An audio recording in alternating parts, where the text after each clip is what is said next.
Assalamualaikum warahmatullahi wabarakatuh. Saya Ridwan Surya Putra lakukan pengujian yaitu stress testing menggunakan aplikasi Apache JMeter.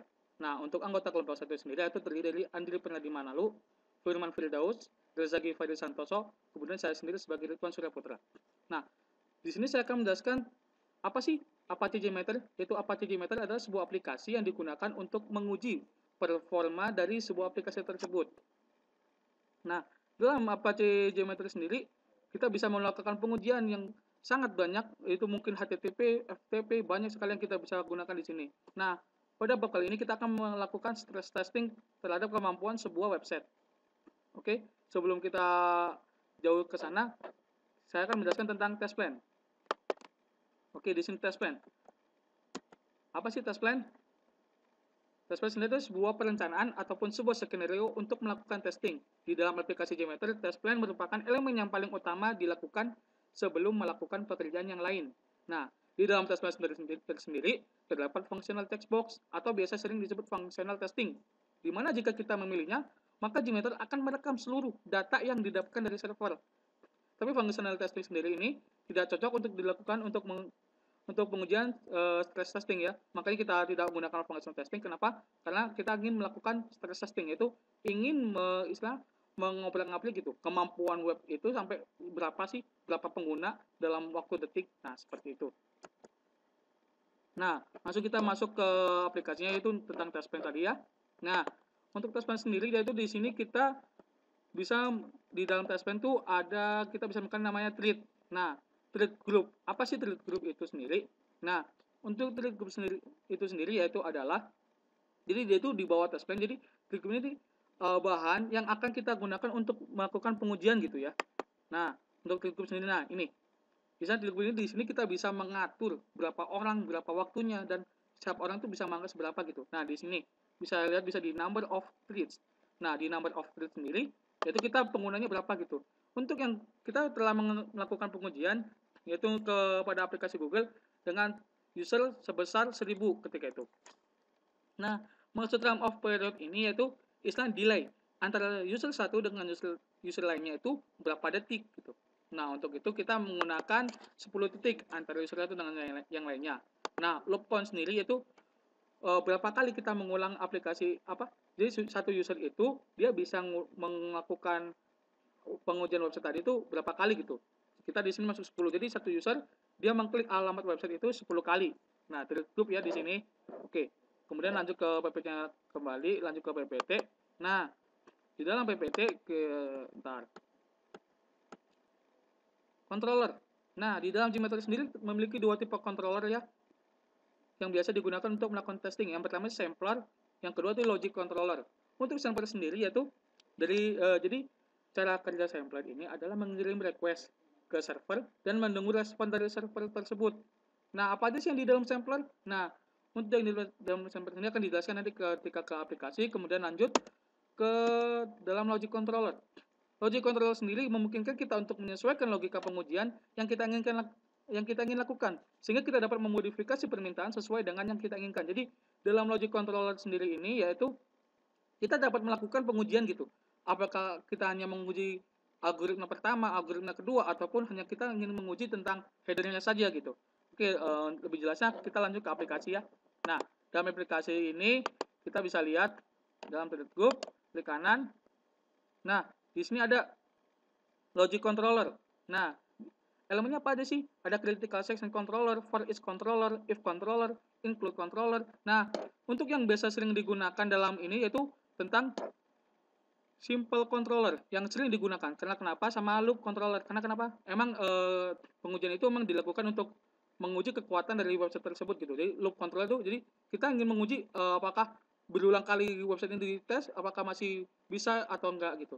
Kemudian sampler. Nah, di sampler ini juga kita sering melakukan pengujian, tapi dalam sampler sendiri ini tuh benar-benar yang data gitu ya, untuk kemudian ada bisa melakukan FTP request, HTTP request, Java request, JDBC request. Nah, untuk JDBC request akan dijelaskan oleh teman saya nanti sama LDAP request. HTTP request kita sudah pernah melakukan pengujian yang yaitu tentang melakukan pengujian pada Google dan Yahoo. Oke, lanjut lagi ke PPT. Listener. Nah, listener apa sih listener itu? Jadi listener itu dalam Gmeter berfungsi untuk menampilkan data dari hasil pengujian yang kita lakukan gitu terhadap berbagai macam listener. Jadi dalam listener itu, jadi ketika ingin kita melakukan pengujian pasti kita membutuhkan data yang hasil yang dari pengujian tersebut. Nah, untuk hasil sendiri kita bisa menambahkan yaitu sebuah listener dalam pelaksanaan pengujiannya. Untuk lebih lanjutnya, mungkin kita langsung aja ya ke aplikasinya. Nah, group add masuk ke listener. Nah, di dalam listener sendiri itu ada agregat graph, ada agregat report. Jadi graph, jadi sebuah grafik atau sebuah report, ada sebuah listener. Tapi yang sering digunakan untuk mengetahui yaitu kita menggunakan table. Itu view result in table. Sama kita bisa menggunakan sama graph nih untuk mengetahui apakah dia mempunyai apakah peningkatannya tinggi atau rendah gitu. Oke, lanjut lagi ke aplikasi. Nah, timers. Nah, timer sendiri itu berfungsi untuk memberikan jeda waktu antar pengguna yang bertujuan untuk memberikan keringanan kerja kepada server agar tidak terjadi overload. Nah, ini juga tidak termasuk dalam stress testing ya. Cuma di sini saya hanya ingin menjelaskan yaitu timer sendiri itu digunakan untuk mengatur delay antara user satu dengan user lainnya sama dari apa sama yang telah saya jelaskan dalam grup tadi. Jadi, tapi di timer ini dia lebih untuk menjelaskan lebih gitu ya. Nah, untuk timer sendiri, nah seperti ini. Bisa lihat bahwa dimulai dari 1.17.01.918. Kemudian sampel kedua diuji pada jam 1.17.02.19. Nah, hasil 13 ini yaitu 918 ditambah dengan 1709. Jadi itu delay antara delay user 1 dengan user lain itu delay itu di sini. Jadi ketika emang rekan-rekan yang itu tahu, oh jadi antara sampel kedua itu dengan sampel ketiga dia mempunyai delay sebesar 1006 milisecond. Kemudian ditambahkan dengan hasil ini 913, maka muncul hasilnya 655. Begitu juga selanjutnya. Oke. Selanjutnya assertion. Template berfungsi untuk memberikan jeda waktu antara pengguna yang bertujuan untuk memberikan keringanan kepada server agar tidak menjadi overload ya. Untuk selanjutnya akan dijelaskan tentang build a web test plan oleh teman saya yaitu Firman Firdaus. Karena beliau berhalangan hadir dikarenakan ada acara keluarga. Di sini saya akan menjelaskan tentang build a web test plan. Oke. Build web test plan itu dibahas akan mengenai cara membuat test plan dasar untuk mengates sebuah website. Untuk membuat test plan ini akan dibutuhkan 4 elemen, itu pertama kita akan membuat thread group, kemudian di bawah thread group yaitu tentang kita menggunakan HTTP request, kemudian HTTP request default dan graph result. Graph result sendiri itu untuk menampilkan hasil dari pengujian HTTP request tersebut. Oke. Selanjutnya adding user. Nah, untuk thread group sendiri ini kita beri nama meter user di mana menggunakan 5 orang dan delay antara satu user dengan satu user lainnya itu 1 detik dan diulangi selama 2 kali. Jadi sub user melakukan ini selama 2 kali, jadi 10 kali operasinya.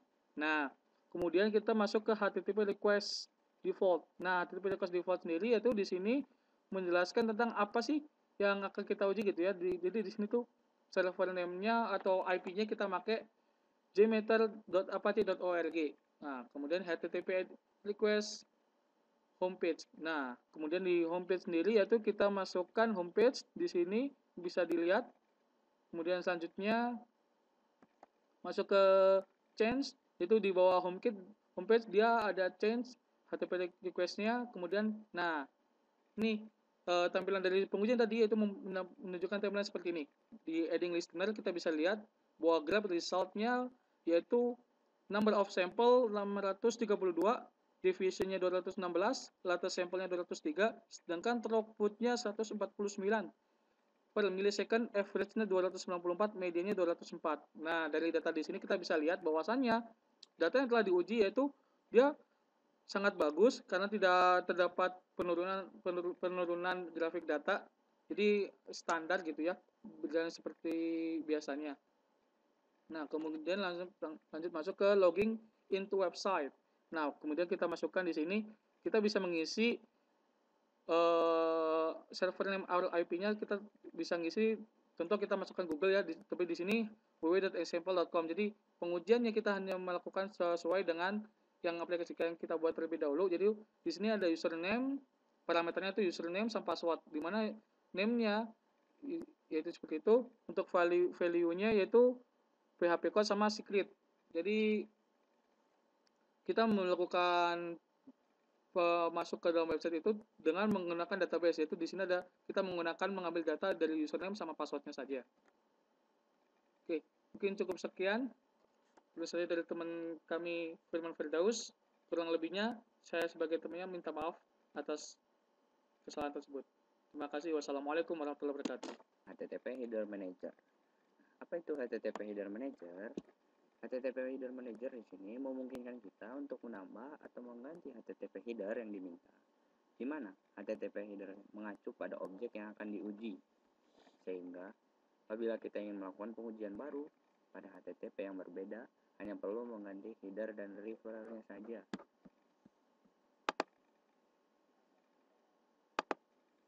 Nah, untuk penampakannya seperti ini. Untuk fitur-fitur sendiri yang ada di HTTP Header Manager, itu yang pertama ada name. Nah, name ini diisi, langsung aja kita lihat penampakannya. Nah, sini kita menambahkan HTTP Header Manager. Di HTTP Header Manager itu kita dapat menemukan beberapa tombol dan kolom seperti name, ini header store in the header manager, kemudian ada tombol add from clipboard, dan ada tombol load. Nah, yang pertama yaitu mengenai HTTP Header Manager. Ini adalah nama dari proses yang akan diuji. Kita bisa di sini kita bisa bebas mengganti. Kita beri nama pengujian 1. Nah, kemudian untuk HTTP Header Manager sendiri kita akan menemukan tombol itu table name dan value. Nah, untuk menambahkan name dan value ke pengujian, kita perlu menekan tombol add. Ini biasanya pada bagian name yang pertama itu diisi dengan user agent. Ini adalah, nah untuk value-nya sendiri bisa diisi dengan itu browser versi dari browser yang akan kita gunakan untuk pengujian. Nah, contohnya seperti yang di sini. Nah, contohnya itu yang digunakan user agentnya itu Mozilla versi 4. Kompatibelnya gunain apa gitu. Nah, selanjutnya di sini kita kasih value, misalnya kita menggunakan Mozilla atau Opera, terserah Mozilla, terus versi berapa, terus Expo, terus kita ngisi kompatibelnya buat berapa, kompatibel nih seperti yang tadi.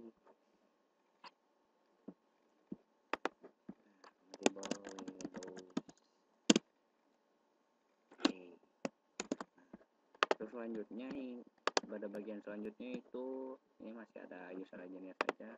Nah, untuk bagian selanjutnya ada ini name dari headernya yang tadi ya, yang user agent.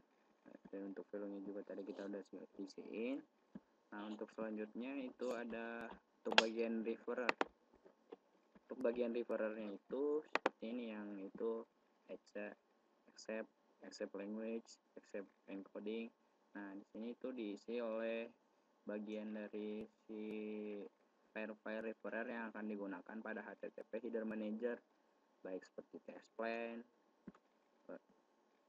language, itu bahasa yang digunakan untuk pengujian, maupun file-file lainnya yang akan ditambahkan ke pengujian si datanya, si aplikasi atau web browser yang akan diuji oleh si Gmeter-nya. Bab 7 tentang adding JDBC.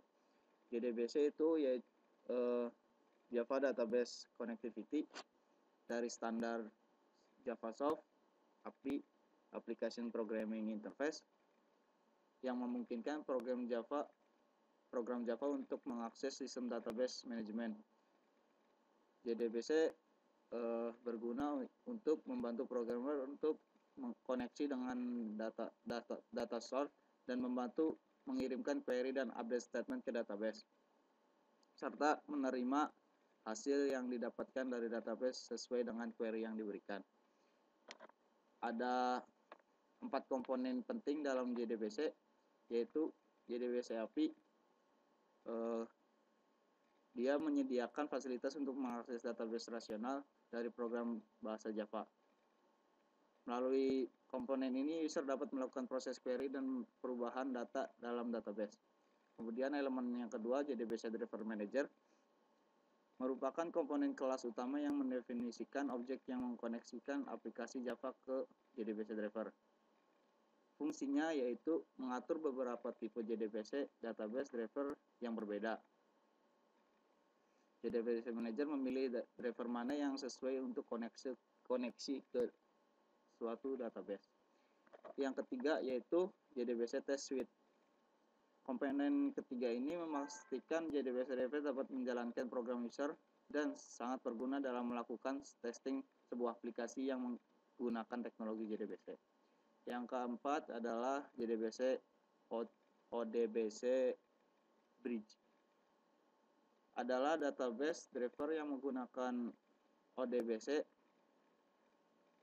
untuk koneksi ke database serta memiliki fungsi utama translasi dari JDBC method call ke ODBC function call dan mengimplementasi JDBC untuk semua driver yang didukung oleh ODBC. Komponen ini dapat diimplementasikan dalam package sun jdbc.odbc.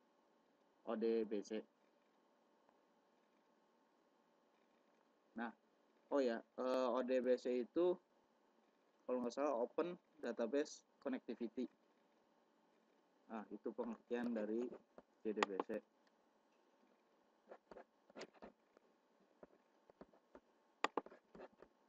Oke, kita pause. Baik, saya akan mempraktekkan langsung ke dalam Gmeter tentang JDBC-nya. Oke, yang pertama di sini ada kita buat dulu thread group-nya. Kemudian masukkan requirement user. Saya di sini memasukkan 50 user dengan delay waktu 10. Kemudian looping selama 100 kali. Kemudian add JDBC connection konfigurasi, ada di config element. Nah, ini tampilannya akan seperti ini.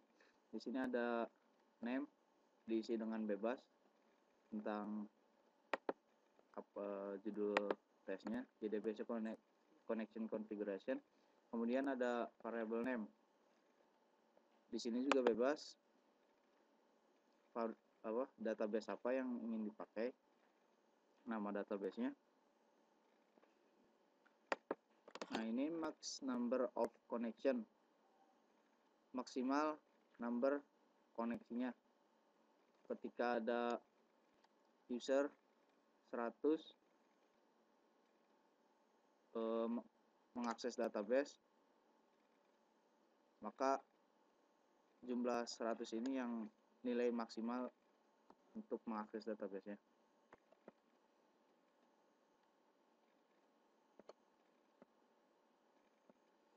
Nah, di sini di konfigurasi database ada database URL.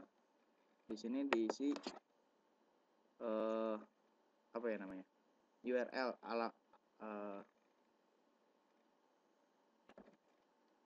ini defaultnya JDBC MySQL. Nah, ini saya pakai database-nya diambil dari MySQL localhost dengan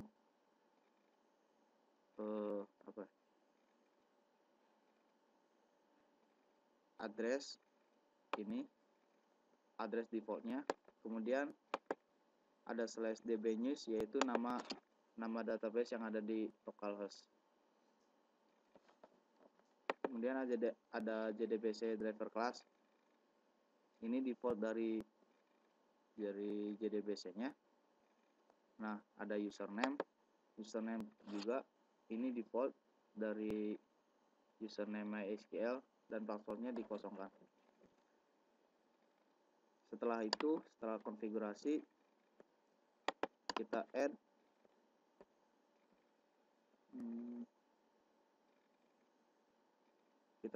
JDBC request. Nah, kita mau request apa ke dalam JDBC ini?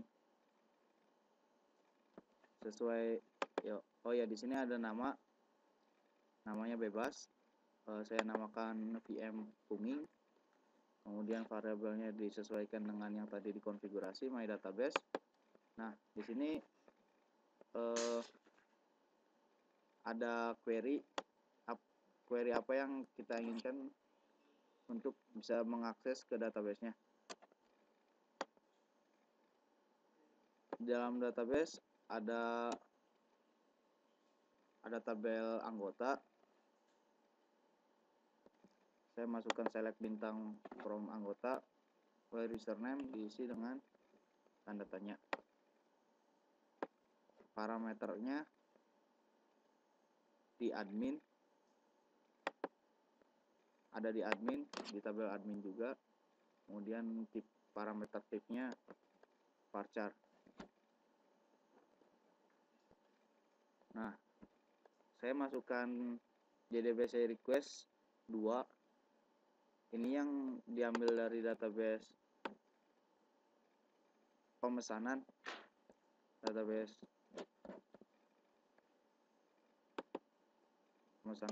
yang kedua request dari database kereta. Saya namakan VM kereta, variabel name-nya db kereta. Kemudian dengan query yang sama, parameter yang sama, parameter type varchar juga.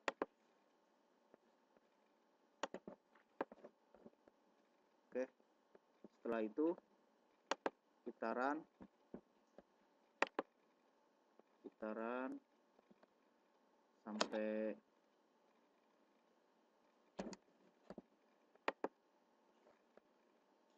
dua 100 dikali 2 request,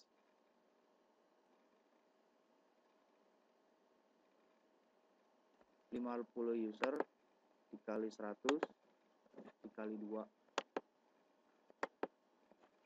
Nah, hasilnya akan seperti ini. Total sampelnya ada 10.000 dengan masing-masing request, masing-masing sampel request 5.000.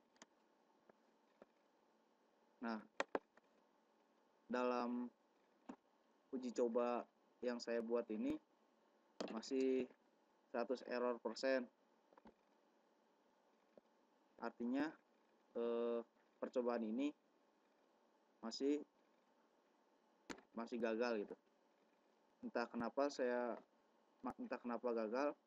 Ini masih saya pelajari lagi dan belum menemukan titik terangnya.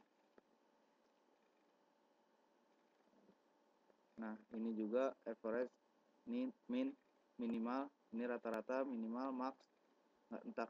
Entah dari mana angka maksimal muncul, sedangkan rata-rata dan minimal tidak muncul. Standar deviasi juga ada. Ini throughput tuh waktu mengakses ke database. Waktu mengakses dari database, kemungkinannya adalah percobaan ini tidak masuk ke database-nya gitu, tidak connect ke database-nya. Mungkin itu saja dari penjelasan dari saya tentang JDBC yang dites dari aplikasi Gmeter.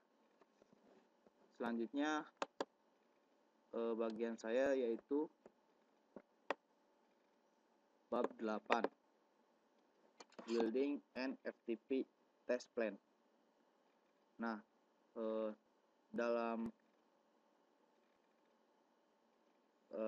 proses dalam pertemuan kali ini saya fokus ke JDBC, belum mempelajari FTP test plan. Mungkin untuk kesempatan yang berikutnya saya akan akan memperbaiki tes JDBC dan akan menjelaskan FTP test plan.